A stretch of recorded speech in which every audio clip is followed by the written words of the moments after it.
sikalala ngibingelele nonke sizwe ngaloko ukwenehlele sathi noma sidlule ngapha sizonibona sizoniduduza futhi ngoba inzima kakhulu lento enehlele ukuthi indlu yonke ivele ithathwa ngamanzi and nomndeni wonke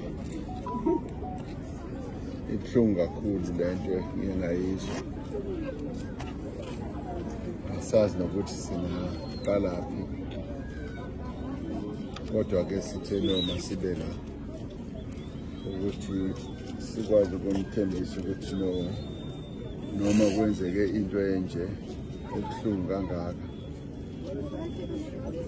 sikhona njengohulumeni uhulumeni wala edrobheni we-metro we-province yethu nathi kwa-national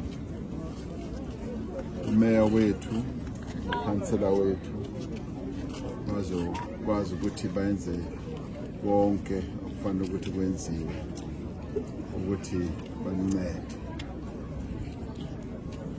nalo lolo ncedo ngeke lokwazi ukuthi likhiphe leli nceba elikhona kini kodwa iyona into esifanele ukuthi siyenze njengohulumeni. Ngiyazi ukuthi kubuhlungu kakhulu ukuthi uma ushonelwe bese ungazi nokuthi laba abanye bakuphi. Siye sathi masizwa ukuthi i-members of-family 10 bahambe bonke ngale ndlela ebuhlungu kodwa kutholakale 4 kuphela. Kubuhlungu kakhulu leyo. Asikwazi nokuthi singayichaza kanjani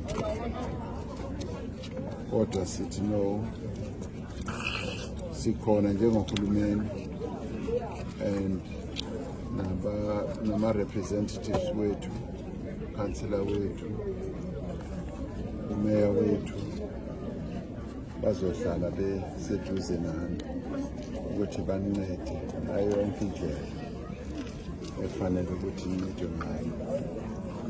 Kusukela ekuseni ngilokhu ngihamba yonke le ndawo lokhu ngibuka la kumosheke khona ibuhlungu yonke lento yenzeke la eKZN. So sithi no, noma inhliziyo zenu zibuhlungu kodwa sikhona sizohamba nani kule ndlela. Bengingathanda nje ukuthi ngizwe kancane ukuthi kwenzeke kanjani mhlambe